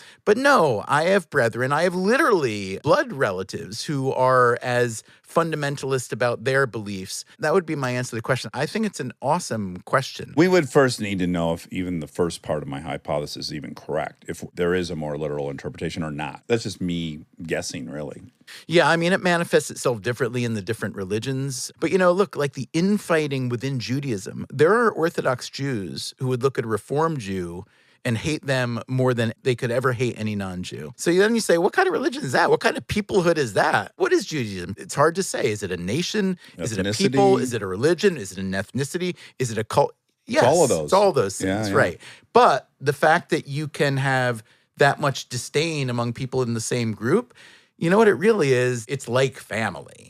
Like family can be kind of anything. You can be closer to no one in the world ever than someone in your family, and you can hate someone. And be cruel to them. Yeah. I mean, it's the human condition. And so it's fun to like look at the human condition within the construct of family or society or religion. But really, it comes back to what we've been talking about, which is what's it like to be a human and how do you sort out your own crap? And if you get good at that, then theoretically you can lay it off on the others. I acknowledge it's a dicey question because I don't want to imply or perpetuate some stereotype that Muslims are more fundamentalist by nature. We had this great guy, Rami Youssef, on. I watched his show, Rami. If you don't watch shit, but if you did watch shit, I'd really urge you to watch it. It's incredible. It's a really great glimpse into what it's like to grow up Muslim. And he is still very actively Muslim, and he's a comedian. I know him. I watched a little bit. He's special. Yeah, he's really good. really special. And the way he's showing us all is a really cool and privileged view into it and authentic, it seems. But you're aware of the structure. Even when I learned it, right? It's like 5 pillars and it's twice a day prayers. And it's more active, minimally, even if you're kind of a loose observer of it. The repetitive nature of how often you're bringing up God in normal speech. It's like I might ask you for the keys of the car. I'm also throwing in praise to God. Like seemingly it's much more present. So that just interests me. Again, not in a judgmental way or they're this or they need to be less that. It makes me curious. Yeah. And I do wonder if the timeline is at play. My son, whose name is Solomon, so pretty Jewish, he's taken to saying lately, I don't know where he picked it up, but I love it. He says inshallah all the time. I translate it as God willing or as God said, inshallah. Would it be so? I love that. Can I tell you my favorite thing? So when we interviewed him, I'm an atheist. So we're getting into it. And I'm just saying like, oh man, it seems like a lot for me. Dedicating that much of the day to something that we at best hope is real scares me. But look at what you're dedicating so much of your day to. You just have a different set of rituals and beliefs. Totally. It just for me would feel well, that's because it's laborious. additive. You can't do those 5 things that you do. And it's too much. It's too much. But anyways, one thing he said, which was incredible, is he said the Arabic word for human, which I can't remember what that word is. The Arabic word for human is X, and it literally translates to forgetful. In the Islamic view, man's singular identifying characteristic is he's forgetful. And I was like, I agree with that, right? That's really cool. And he's like, so if you recognize that our fundamental belief is that we're forgetful, then we believe that you need a lot of tools to keep reminding yourself. Nice. And I was like, that's fucking beautiful. Yeah, I'm so it's really in. I'm nice. glad I got to hear that. When I come back in a couple years, I know I'm going to find you with your prayer rug. You will. Facing that way. Yes. Exactly. And maybe you'll be the recipient of my alms. I'll give you a little money if I determine you're in need. Absolutely. If it's good for you, Dax, if it will help you, I'm happy to take it. Oh, Stephen Dubner, you're the best. I want everyone to listen to both No Stupid Questions with you and Angela Duckworth, who we love. She was a fantastic guest. And, of course, Freakonomics Radio, 13 years in, chug-a-lug-lug. It's an impressive body of work. You may be addicted to productivity. It's intimidating. I'm very excited to watch you guys explore 7 deadly sins, especially with this lens of self-control, self-will. That's an incredible topic. I can't wait to listen to it. That'll start February 26th. I love talking to you guys. This is a Same. special room, special people. Thanks. It's not We work. agree with It's not work. It's not. I do have to pee really bad. Oh, yeah. I thought I'd say. Yep, you know, that'll but, happen. It's a good conversation. It's shocking no one has yawnated on that couch. They might have, and we That's just true. don't Oh, know. great. Now you tell me. I remember Seinfeld, what was his name? The guy with the restaurant. Poppy. Remember Poppy's restaurant when he pissed on the couch? No. No, I'm a Friends girl. Are you really? Yeah. I'm a Friends girl. Seinfeldian, but I don't know that one. All right, be well. And now my favorite part of the show, the fact check with my soulmate, Monica Padman. Okay, so update. We went to dinner on Friday. We had a blast. Did you have a blast? I had a did. blast. It was really fun. First of all, we all rode together. It's been a long time since we all rode anywhere together. We got in the Raptor R. Your new truck. You, Eric, Kristen, and I. Yep. The Google Maps estimate said we were going to arrive at 6:05. Yeah. So it was going to be 43 minutes. We pulled up at 5:50. I beat the estimate by 15 minutes. Yeah. I was making that thing move. You Not too were. abrupt either. It was kind No. of silky. I was disco dancing in that thing. I didn't notice Well, any so much suspension weirdness. gobbles up the bums. But 2 things. Okay. Your I map feel did like a note's coming. my well, way. no, but your map did estimate much higher than mine, which was weird. Because you did Waze? No, I did Apple Map. I mean, Yeah. yeah, I hate Apple Maps. I love it. I hate it. Well, mine was righter Well, than I didn't yours. follow that direction. No, I followed Oh, the right. Google Maps. Okay, What that's I've found that I hate about Apple Maps, especially when we're in cities. We've had this before. We've been together. It happened once, yeah. It's like can't find itself. I never have that problem on Google Maps or Earth or whatever it's called. Right. Look, everyone has their own camp, Yeah, and that's that's fine. Everyone can do it. They You also want. don't use Gmail app. This is another difference between you and I. I don't. I'm more in the Google world, I guess. You love your Apple products and the Apple suite of products. It's not even because I have an allegiance. It's just that's what's on the phone. Yeah, it's the simplest. It was easy. Yes. Same why I used the podcast app for so long. Uh-huh. Exactly. That's what I'm fighting against. Yeah, I Use know. the Spotify app. Now I use the Spotify app. Yeah. Spotify is superior. By the way, when I first went over to Spotify, I was like, okay, I gotta start using Spotify for music now. I just was so used to using Apple Music. Yeah. And I had all my shit there, right? Like I'd curated all this stuff saved. Yeah. And I thought it was the whole thing. Within, I don't know, a week of listening to music on Spotify, I find it to be so superior of a platform Yeah, to it listen to is. music on. Yeah, I enjoy it. And I discover so much more music on it through it. It's like the algorithm that'll build the stations and stuff is so much better. Yeah, I found a few podcasts. What happened there? Where? Is there something spilled? Yeah. Chewing tobacco. Yeah, you were here last week. I don't remember. Yeah, and I tried to dab it up.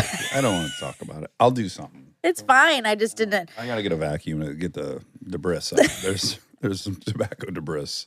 Fuck. Oh my god. Okay. I feel like a dirtbag now. Well, And I am. I deserve to feel like a dirtbag. When you spill your chewing tobacco, you know what? You've earned feeling like a dirtbag. Your So- spit bottle of Hey, well, I was trying to euphemize Spittoon, it a little spittoon. bit. Spittoon, there we go. That's like historic. okay. So we went to dinner downtown. We rode together. We got there fast. With stimulating conversation on the way. A debate ensued. Yeah. Yeah, it It was sure fun. did. Yeah, a dance was had. Yeah, because the night before I went to a screening hosted by your old co-star, ex-wife. your ex-wife, Lake Bell, your other Belle, Yeah. and really exciting because few previous guests were there. Crazy. Lennon Parham, love, Oh, we love Just Lennon love her Parham. more than Might be anything. the sweetest actor I've ever worked and with. funny. I was like, she's so Talented, funny. incredible drummer. Drumline. Yeah, exactly. Exactly. And then old Playful Eyes himself. Malcolm Gladwell was there, but he had his mask on, but it didn't matter. I knew it was him. Spot him anywhere. Those playful eyes and that playful hair. Yes, but I did not get to say hi, and it's a big regret. It's a life regret. Okay, so I went to a screening, and it was called Deconstructing Karen. It was a film about this organization called Race to Dinner. These two women who host dinners across the country and talk about race and racism with mainly white liberal women, because that's sort of their take is white liberal women are a problem, a big problem, because they feel like, well, I'm liberal, so I am not racist, or I'm liberal, so I don't fall into any of these categories, or I'm liberal, and it's just not true. And so it's like getting those Turns people out they're human before they're liberal or yeah. conservative. Yeah. So, anywho, and it was very interesting, it was thought provoking, and then independently, I hadn't seen the movie, but I had listened to this this is about the fourth time I brought it up. It's really good. I recommend it. It's a BBC podcast called The New Gurus. And one of the episodes was about them. So I actually ended up being really familiar with the whole thing, which is really interesting. having not seen it. And I'll repeat the one phrase that I thought was really poignant. She said, when your skin is seen as a weapon, you're never unarmed. You're never unarmed. So yeah, and I thought that hit the Nail right on the head. on that head. Square on the head. Anywho, so okay, and then dinner itself was so delicious. It was a pop-up, Molly Baugh's pop-up, one of my chefs. I was unaware of her or anything. This was blind faith. I trust Monica. She knows her food. She planned the whole night for 8 of us. Truly benevolent, generous offer. Well, And it was wonderful. I wouldn't say it was benevolent. It was, Well, you paid, so oh, yeah. well, yeah. You set it up, you organized it, you invited everyone, and then you paid. That's benevolence. If that's not benevolence, Well, I don't want it. Okay. Okay? I just wanted us all to be together. Yeah. Well, it was fun. It was really fun. Notes. Uh-oh. What was the hotel? The Prospect? The proper. The Proper. Really cool place. Like very old school. Looks 20s Art Deco-y. It's very cool. Very cool. Bathroom on the second floor. For a guy like me who drinks the amount of fluid I do and the teensy little tiny torso bladder I have, Yeah. I was up and down and up and down. That's a good note. Mm-hmm. Let's Yeah. get a bathroom on the ground floor. Yep. Yeah. But other than that, great. Callie and Max, that's where we stayed for their wedding. Oh, you did? Yeah. Oh, Yeah. Their wedding was around the corner, and so that's where we stayed. where was their wedding? Redbird. Red Robin? Nope. Redbird. Did you get the egg burger? Oh my gosh. But it was really delicious. And then I wish I knew. I got to learn the word because I talk about it all the time. I bet once every 2 weeks I bring up. In Sweden they have a word for just right. Legome. Lagome? Look at you. You're a linguist. Do you want to know why? Tell me. It's a fact for today. Get out. Because Yeah. I had brought it up. My Yes. duck goose. Yeah. Lagome? Yeah. Okay, so the compliment I want to give Bosworth is Lagome. It was the perfect Boz. Regular Boz. Boz. Okay. Oh my God. Brian Bosworth. No, give her The the Boz credit she man. deserves. Molly Boz. But I'm just learning it. But so cut me a little slack. I spilled tobacco on the floor of my dirt bag. The Boz, legume. Legome. Lagome. Legume is a peanut. The night before, I had also eaten with a famous chef. So spoiled this week. Yes. Yes, I got to eat with Jose Andres, Yes. which was fantastic. And if you've seen his show, this was to be expected. Yeah. He just held the menu up and pointed at and shoved it on the glass to the kitchen. Yeah. And just Chris and I were eating. He was barely eating. The whole menu came. I was so overfull 30% of the way through. Yeah. And then I had the codependency of like, I got to eat everything that comes. Right? So then I pop into Boz and Lagome. Yeah. Perfect amount of food. Yes. You didn't feel so over full. It was perfect. I wasn't hungry. I wasn't overly full. The portions were beautiful. Yeah. The steak at the end. so good. And it had this like jammy shallot and lemon. Yeah, it even had the lemon. That was curious and delicious. It was so good. Yeah, that was a perfect meat dish. And then I even went off the rails You because did. a dessert came, Yes. which I have not eaten In a long time. a very long time. I bet we're at 12 weeks. Wow. And Hard to resist though. it was too square.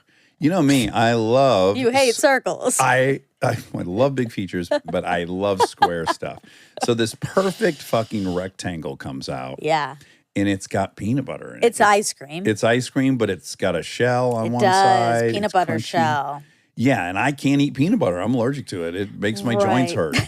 And I said, you know what? We're going to have our joints hurt tonight. Yeah. And I don't regret it. Good. It was delish.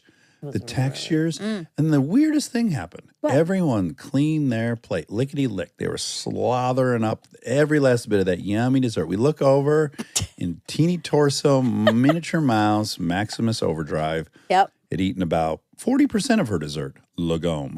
And you were right. done. And it was perplexing and threatening to all of us. Wow. You know what I attribute it to? You won't like what I attribute it to. IBS? Nope. Because that's the reason. Wine. You'd had a couple glasses of wine, so you already had like enough sugar already. Yeah, probably. I think that was part of it. If you were only drinking Diet Coke, But I all night, wasn't you the might have only one finished it. drinking wine.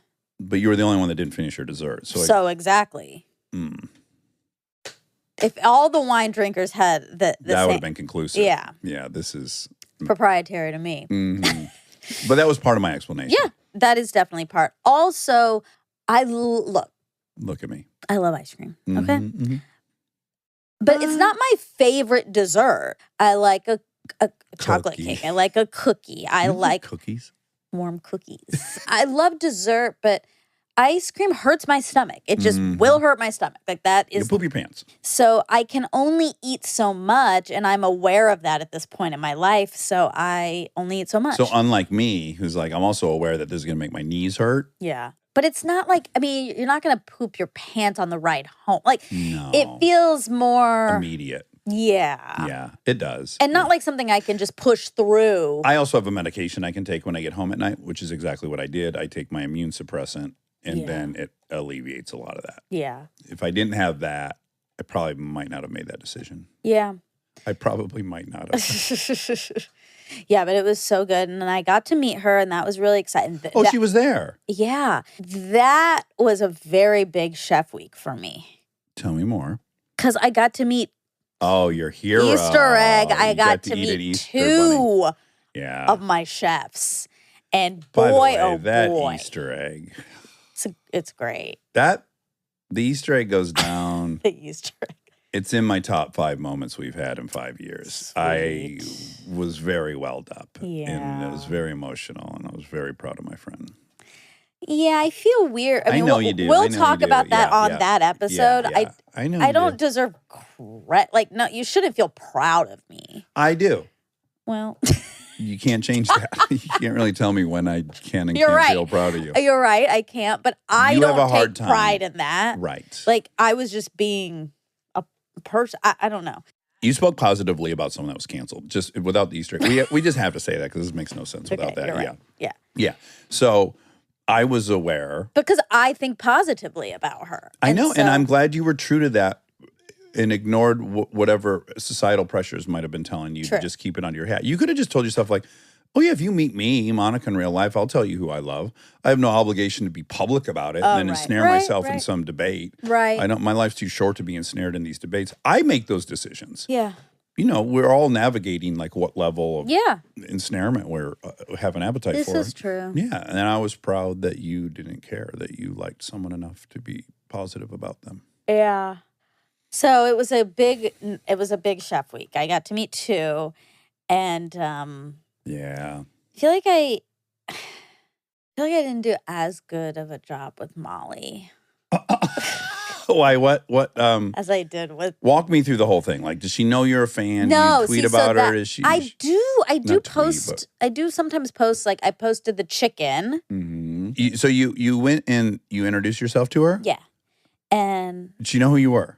I don't think so. Hard to know. No, Sometimes it's really hard to know. I don't think she knew. Textbook I said, "Hi, I'm boss. Monica." I'm a huge-" Padman from Armchair I Expert. didn't say that. I didn't say that. I said I'm a huge fan. Mm, And she was really sweet. yeah. But I started to get scared. You know, I started to feel scrambly. Did you ramble a little bit? I did feel a little like, oh God, like, what am I doing? Like, what did I have to offer this or whatever? And Kristen was right next to me. She was buying a book. Okay. And I said, and this is my friend Kristen. And she was like, Belle from hi. Frozen. I didn't say that. And to be honest, I was like, I don't think she knows Kristen either. you ever phone Or her? didn't care. So I know a lot of stuff about her because I watch her videos. Yeah. So the table that was right next to us was her family's table. Okay. Her brother was there. Oh, and I you knew all that? Yes. Oh, my God. He's You're on like a the stalker. videos. He's on the videos, okay? The husband was there. He's also on the videos. So I knew that. I You don't have know. to get her on the phone. This will be like the Nev Campbell update. Yeah. She doesn't follow like any celebrities on it. See? Like Samin and pizza places that are good. Well, okay, she's friends with Samin. We could get to her. Could. Let's do it. We gotta. This is now. But this is a mystery. This is a gross thing to follow up on. Did you know us? I well, hate I it. said to Nev. Do you remember? That's a much different thing. Okay. Okay. Well, we'll find out when we talk to her. Hey. This is neither here nor there, but Boz makes me think of Bosworth, Brian Bosworth. So he transitioned from football into acting. Right? Okay. And it's really funny when this happened a few times. The other notable time was when Howie Long Okay. got into film. Okay. And I'll never forget the trailer for the movie, his breakout movie, It said, I swear to God, this was the trailer. Go long. Go Howie long. Oh, God. Was it about him? He was like, I think, a firefighter. He's like a fire jumper, maybe. Firestorm. Firestorm was like, go long. Go Howie long. Fire starter. Oh, boy. Yeah. I don't know either of those two people. You probably know Brian Bosworth. If you look at a Kate's picture of his him, daughter? Kate Bosworth's father. Is it really? Not at all. Look Okay. up, type in Brian Bosworth. Okay. He's the most identifiable white football player of all time. The most outrageous hair ever. And Yeah-ish. I mean, Howie Long might be more recognizable. no way, the Bosworth's hair, that crazy spike white hair with a I think 2 we're too foot young, of though. drape. I think we're too young. Yeah. The interesting and wonderful thing about Bosworth was my favorite, can't recommend it enough. I think my favorite 30 for 30 ever was on Bo Jackson. Do you remember those commercials when you were a kid, Bo Jackson? No. Because he did everything. So he was a professional baseball player and a professional football player at the same time, and he was great at both. And so he was playing college football at the same time Bosworth was. Okay. And there was all this rivalry between the two. And I think Bosworth played for Notre Dame, so traditionally kind of white school, right? Right. And then Bo Jackson's from the South. And then when they both got to the NFL, Bo Jackson ran through him and broke him. He retired him basically. He was so dominant, but it was such a faux rivalry because Bo Jackson was so superior. Wow. Bo knows. The commercials were Bo knows. Oh. Bo knows. Bonos. Bo knows. Bo knows baseball. Bonobos? Bo knows football. Bonobos. Sonos. What's that? Sonos. Sonos. Bonobos. Wow. Bonobos. Bombas. I'm wearing Bombas right now, even though they're not a sponsor anymore. What I still happened? love them. Yeah. I really am into these these alpaca socks I wear. all Oh, the time. do they make your feet sweat? Not a bit. Really? No, dry as a bone in there. Oh. Only part of my body that's not damp right now, actually. Maybe they wick sweat is what they do. Wow. I need to get an alpaca sweater to wear in this chair. I don't think you'd like that. No. I think it would make you really sweaty. My God, am I sweaty when I get out of this chair? It's crazy. It's the only place in life that this It is happens. interesting. It's the leather. Soon to be replaced. Yeah. It's been ordered. All right. Let's jump in. This is Stephen Dubner. Oh, I love Dubner. He's so fun to talk to and to listen to. and to- yes. He be is he's human talk catalyst. He's like you could never have a dull moment chatting with him. Agreed. In fact, when he comes back, he'll definitely come back a third time. I'm not going to do one bit of research. Like, there's no need. I have like this whole sheet of paper. And I'm like, who gives a fuck? You don't need a thing with him. You say Yeah. hi to him, and then there's an explosion. I agree. I wonder if he's since watched 7, as we told him to do. Let's get him on the phone. I feel much better about calling him to ask if he's seen 7 Right. than I do. Let's get you on the horn to see if you know us. Yeah. Let's not. We got to check ourselves. Want Okay. me to text him and see if he watched Well, no, that? that's not Yeah. checking ourselves. There's a high probability of humility in that phone call. Like, in fact, It's just a weird thing to want to even know. Like, who cares if she knew us? You know. I mean, on the surface, my knee jerk's like, yeah, right, that's healthy. But then I want to really think that through because that might not be. Because what we were trying to decide, we're trying to figure out who she is. And there's a clue within there. Mm-hmm. So I don't think it's about self-aggrandizement. Like, I have an opinion of who I am, and whether that woman knows me or you or Kristen or not. Yeah. That's not going to change. Yeah. It's Well, pretty it makes me. It changes me. It makes me like really like her. You like her more. Which one do you like more? You like the version of her where she doesn't know who you are, or the Yes. one where she knows who you are and acted like she didn't? Doesn't know, and now I need her approval. Okay. I don't need her because I have. The Easter bunny. Yeah. No, I want all the chefs' approvals If you've thought about what you can do with this, with chefing. yeah, like this is your obsession. Your two obsessions outside of this that we share together is your fashion interests and your chef interest. Yeah. And do you ruminate on what you could do with that? Mm-mm. Okay. It's just an interest. Like me, I am ruminating and about to do a Formula One podcast Mm-hmm. Because I'm like, this is silly that half of my brain is occupied with Formula One. Yeah. It's my favorite thing to talk about outside of what we talk about here. Yeah. And why wouldn't I be doing that? Yeah, because I'm trying to, do the thing where, like, you don't have to capitalize on every single thing that you like. Well, not you, because I'm me, trying me. to get money out of it. It's just like, this is something I'm on fire for and But I you would could enjoy doing. But you could just talk about it. You could just do that Privately. without, So you are commodifying it. The end result will be commodification for sure, but the motivation is not that. Yeah. Just like the motivation for this wasn't commodification. Right. I don't know, because never say never. Who's to say? JDK, just don't know. Maybe eventually maybe there'll be something fun that comes up. I'm saying it in the way that, like, you set out in life, you have some agenda, you have an objective, you have career goals, and then little things keep presenting themselves and they're not the things, so you ignore them, and then often you do explore them and you find out that you were supposed to be doing something that you never even thought you were going to do. I think that's how I'm pitching it to you, is like, this thing has presented itself to you as an insatiable interest.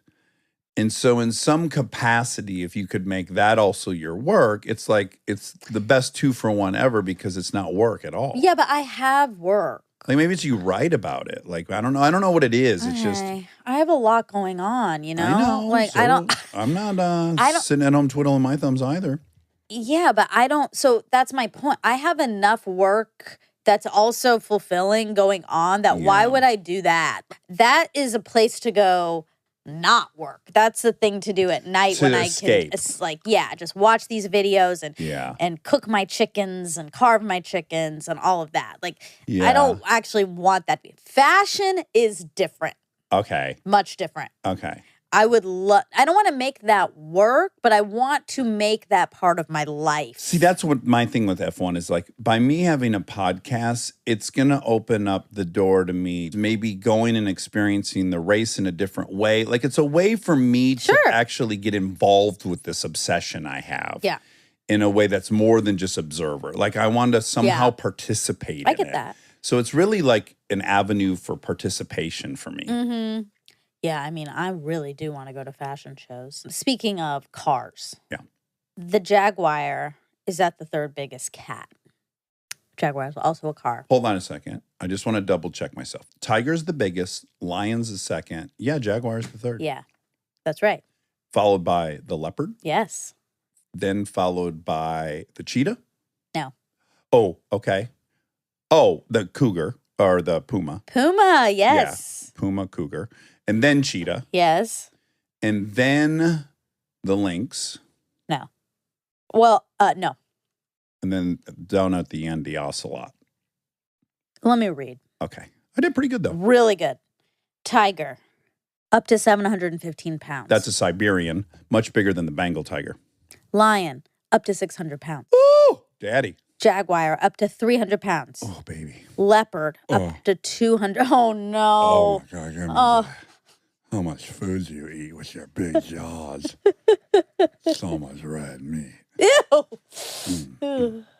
Leopard, Mhm. up to 200 pounds. Puma, up to 175. Cheetah, up to 145. Snow leopard, we have as That's up. splitting hairs, but okay. Well, Yeah. up to 110. Eurasian lynx, up to 55. Sunda clouded leopard, up to 55. Mainland clouded leopard, up to 50. Those are the top 10. Top 10. I think ocelot's next. Okay. All right. Ooh, tiger. Panthera tigris. Ooh, Wow. Tigers are so pretty. they're beautiful. Yeah. They're beautiful. And then, of course, the ligers, that would be at the top of the list. Right. Lion, tiger. Yes, because this weird phenomena happens when you breed those two. Yeah. They don't medianize. They don't average out. They double. They double. Yeah, they're like 1,200 pounds or something. Oh, my God. Oh, my God. Yeah, and they're like fucking 13 feet tall. 750 pounds liger, it says, which. That's not what I said for sure, but. Okay. Okay. What if I started talking I would like love him? it. Oh, my God. Oh, female. Frida. Oh my gosh. Frito and Frita. Hey, Frida. No, I'm not. Are you my sister or my lover? Make up your mind now, because I won't stop. Choose wisely. Oh God. I don't think he'd care, unfortunately. Incest is gross, but I can overlook it. Not speaking of. Okay. Total divergence. Totally not connected at all. Uh-huh. I watched the doc on the Southerners. The Murdaws. Yes. That is the old school. It is. Fucking old boys club power. Yeah. Yeah. I was telling when we were talking about it a little bit privately. Yeah. I said the striking thing about that is, and then this shows how naive I am. Like I was naive once about how often still they're teaching, this whatever the pilgrim thing is. They are Right. right. I'm naive about that.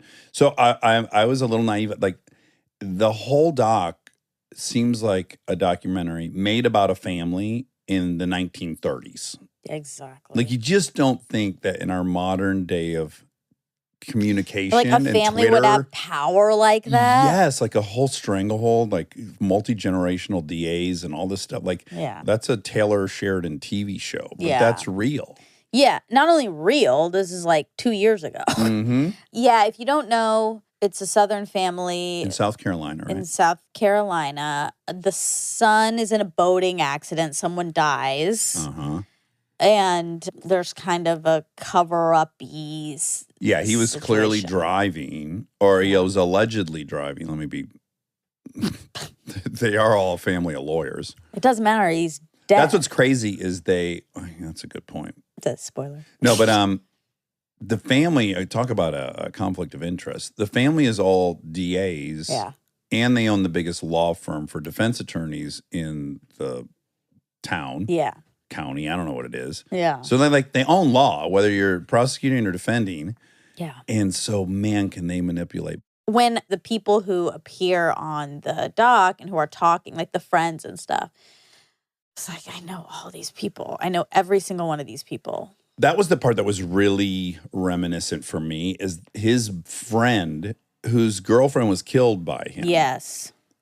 Has this weird continued loyalty towards him. Exactly. And that's so where I'm from. Like Yeah. the level by which we all overlooked each other's indiscretions because we were all drunks, basically. Like Yeah. the level of just, loyalty above all other things was Yeah. so familiar to me. But do you know the update, like in the real world? It happened a few days ago. That he got sentenced. Yeah. Yeah, the dad. Yeah. It's crazy. Crazy, crazy. Okay. Bodie McBoatface. The name Bodie McBoatface was originally proposed in a March 2016, quote, Name Our Ship online poll to name the 200 million pound polar scientific research ship being constructed in the Camel Laird shipyard in Birkenhead for the United Kingdom's Natural Environment Research Council. BBC Radio Jersey presenter James Hand coined the humorous suggestion Bodie McBoatface for the poll, and the name quickly became the most popular choice. Power of suggestion. Yep. Okay, you mentioned Herman Melville, and then you said you thought maybe something on The Sins, but I didn't see that. But were you thinking of Dante's Inferno? I was thinking of Milton. Oh. Yeah, I said that wrong. That should have Okay. been Milton. John Milton? Milton McBoatface. John Milton, yeah, Paradise Lost. Paradise Lost. Ooh, Ooh. scary. What did I say? You said Herman Melville. Oh, that's fucking Moby Dick. That's- Which makes that's sense the- because then he said something about Moby Dick and I didn't I understand was why, lost. but now that makes sense. Okay. Bodie McBoatface. Everyone thinks Moby had such a big dick. That's not even true. It's about a horse.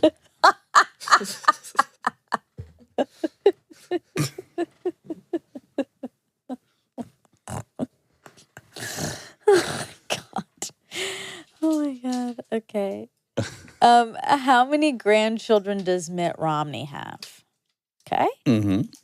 He has 24. Wow. Yeah. Good And luck, one man. great. One great. 24. Yeah. 2 thoughts. Fun Christmas. Yeah. at Papa Romney's house. 2, the amount of stress I would have remembering the names You of these 20 I wouldn't. couldn't do it. I'd have to start calling them. And there'd be a few you knew really well, and then the others would be so sad. Yeah, whatever ones reminded me of myself, I'd be really drawn to memorize everything about them. The ones that didn't reflect my own vanity. Oh, sad. That's not true.